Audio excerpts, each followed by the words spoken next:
Hello there, welcome back to my channel. I'm Nick, and in today's video is going to be a quick recap of episode 1 of Obi-Wan Kenobi. So let's get straight into it. So the episode starts off with a bunch of young Jedis training at the Jedi Palace, and boom, in comes some stormtroopers. They start shooting them off, and then the viewer is straight away, we realize this is the part from Revenge of the Sith, which hints to us that the episode has pretty much started off where the end of Revenge of the Sith was. A lot of the Jedi trainers, they try and fight off all of the stormtroopers, but there's far too many stormtroopers. The kids try and run away, and one by one, all the Jedi get taken out. And whilst all the Jedi are fighting for their lives and dying one by one, the screen pans out to a bunch of kid Jedis, younglings, running away from the scene of the crime and hoping to save their lives. The next shot comes in, it's 10 years later, and we're on a sandy planet that looks like Tatooine, and basically this is where Obi-Wan Kenobi has been hiding out. But then while everyone's doing their daily business, a dark cloud comes over everyone, and everyone starts looking scared. They start pooping their pants, and everyone starts hiding away. And oh no, who is it? It's the Inquisitors. And as the doors open into the ship, they're playing in the background some dark kind of music, trying to emulate, the Darth Vader music from the original. But as we know, no one can do it as good as John Williams. And then one by one, each Inquisitor gets a little close up on the camera, trying to look all fierce and shit. And quite frankly, not really, scaring any viewer. Then the Inquisitors head into a bar in a location where they're pretty certain there's a Jedi hiding here. And obviously, they're going to give their little speech. Oh, well, we're going to do this, we're going to do that. If you don't give up the Jedi, blah, blah, blah. As it always goes. And as expected, out of all the 3 Inquisitors, you got one loose cannon who doesn't want to follow the rules and just wants to kill everyone. Cue Reva. And their conversation results in turning out that she's got a fixation with Obi-Wan Kenobi that no one knows about, understands, because there has been no development on that story prior. So we just brought in a new character that nobody knows, and we're supposed to understand why she wants Obi-Wan Kenobi so bad. Cue to the next scene, which is more than likely where Obi-Wan Kenobi is hiding. As we get into the next scene, we see a bunch of workers working hard, doing hard labor.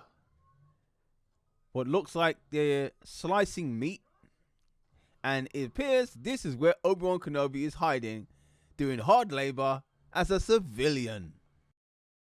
And as usual, when you got the titular character showing up, they usually show them from the back first. It's always the same. Coming into the next scene now, Obi-Wan Kenobi riding away on his camel to his hideout, wherever he is hiding. And it turns out he's built a nice little home for himself in this cave. And he starts bubbling up what appears to be some sandy dirt that he's calling food. But apparently it's yummy. I do not agree that it's yummy. The camera spins away with Obi-Wan Kenobi sitting there by himself, yapping out his food. And looking low, there comes a trader. We all recognize those from A New Hope. Cues to the next shot, where Obi-Wan Kenobi starts having dreams or nightmares, whatever you want to consider it, of past incidents of Anakin Skywalker and Qui-Gon Jinn, and Yoda and Padme. Everything we've seen in the prequels seems to be going through his mind at this one specific time, which, as you can expect, results in him waking up in the middle of the night. One thing I will say about this show is Ewan McGregor, looking older, looks better as Obi-Wan Kenobi than he did before. So we get to the next scene now, and it's Obi-Wan Kenobi hanging out on a rock, spying on none other than Luke Skywalker himself. And what appears to be Uncle Owen. We get to the next scene, and Obi-Wan Kenobi is walking down a big desert on his camel, and it appears that someone is spying on him. Obviously, Obi-Wan, being in tune with the Force, knows this, and a strange gentleman runs up to him, And who is it? It's the Jedi from the bite earlier. And he clearly thinks that Obi-Wan is the Jedi Master that's going to lead everyone to the Promised Land. He isn't. Evidently, though, Obi-Wan Kenobi turns him away because he does not want to give up his secret identity to anyone and give up, his location. He turns him away, sends the guy away, and, well, he's going to live to regret that later on.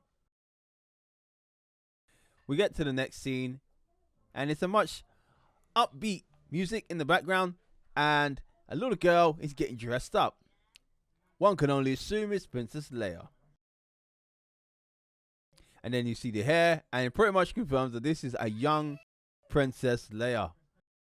As we get to the next scene, it appears that Princess Leia has indeed run off to gallivant in the woods, as you do.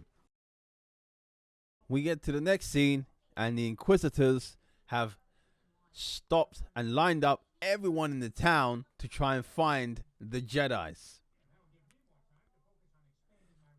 And when the other Inquisitors are trying to get their point across, Reva butts in, as usual, and is acting crazy, as she always does in this show. You will see. She clearly has a thing for Obi-Wan Kenobi and does not even want her colleagues to get in her way.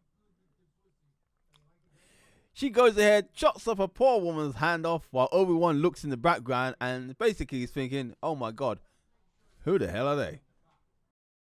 Then she decides that she thinks Uncle Owen knows something. She comes up close to Uncle Owen and starts shouting around, tell me where the Jedi is, or basically she's going to kill him and his family. So basically what's going on here, the writers are doing a good job to make sure you don't like this character. Which is good and bad, It's always good to have a villain that no one likes and everyone's rooting for, to die. But, I don't know. Then she pulls out the lightsaber and threatens to kill him some more while Obi-Wan looks a bit concerned and he's like, oh my god, I gotta do something. And once again, Reva is cut out and basically told to stop her nonsense. One wonders how long they're going to be able to hold her back for. And a relieved Owen looks at the floor. We get to the next scene in the palace again, and once again, Leia has run off to do whatever it is she thinks she needs to do. Run in the woods some more.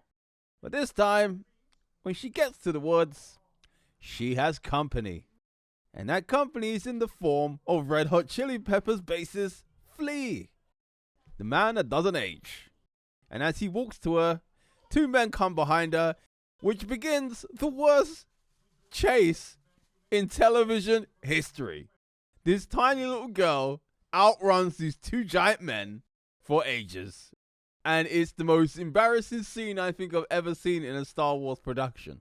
As expected, the villains run ever so slowly and keep falling over at every turn, as this tiny child is able to run away from them. But inevitably, the big bad boss, Flea, catches up with her and they kidnap her. We get to the next scene and Obi-Wan Kenobi's in his little cave, just sitting there chilling, and he starts hearing an old alarm going off. And surprise, surprise, it's Leia's father asking for help. They ask for help and Obi-Wan Kenobi reluctantly tells them to go find someone else because he's too scared to come out of hiding now. But as TV and movies have taught us anything, we know that he's going to come out of hiding and save Leia. We get back to the town again. Obi-Wan Kenobi is on the train, gets to the town, and who does he see in the town? He sees the Jedi that he turned away, hung up in the middle of the town center. A horrified Obi-Wan Kenobi feels incredibly guilty as he knows he could have helped this young man. Obi heads back to this cave, and waiting for him is Leia's father. And he tries to convince him once again to go and save Leia. We get to the next scene. Obi-Wan Kenobi's got a tiny little shovel in his hand in the middle of a desert, and he's digging up what we all know are to be lightsabers. He finds a box as he's digging it up, and he opens up the box with a little rag in there, which he opens up, and lo and behold, it's his lightsaber and Anakin's lightsaber. The lightsaber that he will later on give to Luke. Then we get to the final scene of the episode, where Obi-Wan Kenobi has got his Jedi robes on again, his lightsaber hanging to his waist, and he is about to board a ship to go and find Leia. Cue the end of the episode and the credits. Hey guys, so that was my recap for episode 1 of Obi-Wan Kenobi. I will be doing episode 2 and episode 3 in the next couple of days, so please stay tuned for that, and I'll see you guys then. Take care.